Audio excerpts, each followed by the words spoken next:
Shalom bien-aimés dans le Seigneur. Aujourd'hui, nous finissons avec notre méditation sur le thème de l'excellence au succès.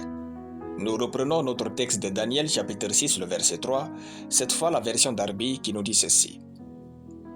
Et ce Daniel surpassa les présidents et les satrapes parce qu'il y avait en lui un esprit extraordinaire et le roi pensa à l'établir sur tout le royaume. Alléluia. Pour finir notre méditation sur l'excellence, nous vous exhortons de ne jamais arrêter de poursuivre l'excellence dans tout ce que vous faites. Pour le troisième point dans cette poursuite de l'excellence, il faut noter ceci. N'arrêtez jamais de vous améliorer. Frères, ne vous permettez pas le luxe de penser que la vie n'évolue pas. Elle évolue chaque jour de manière faramineuse. L'excellence veut dire grandir constamment. S'améliorer, c'est grandir constamment. L'excellence est un esprit qui n'est jamais satisfait. Ne soyez pas vite satisfait de votre condition, continuez d'améliorer votre langage, votre maison, votre mariage, vos enfants, vos projets, votre pays, votre cité, votre église.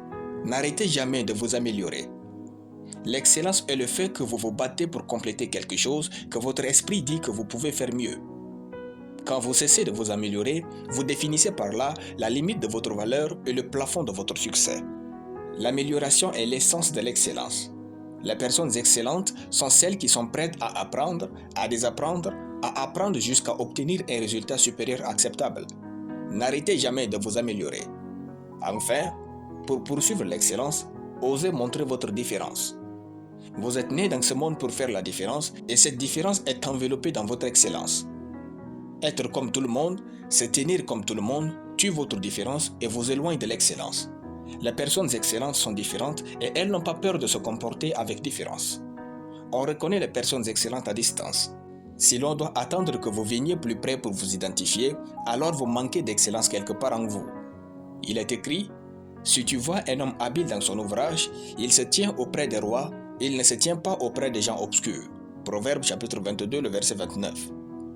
La Bible a bien dit, « Si tu vois un homme habile dans son ouvrage. » Les hommes excellents sont donc visibles. Votre différence n'est pas un défaut. La société veut à tort qu'on se ressemble tous, mais osez montrer votre différence. Votre excellence y est cachée. Votre différence est ce qui va rendre ce monde plus agréable, ne la tuez jamais. Poursuivez l'excellence avec force, le succès est au bout du tunnel de l'excellence. Alléluia. Nous allons prier.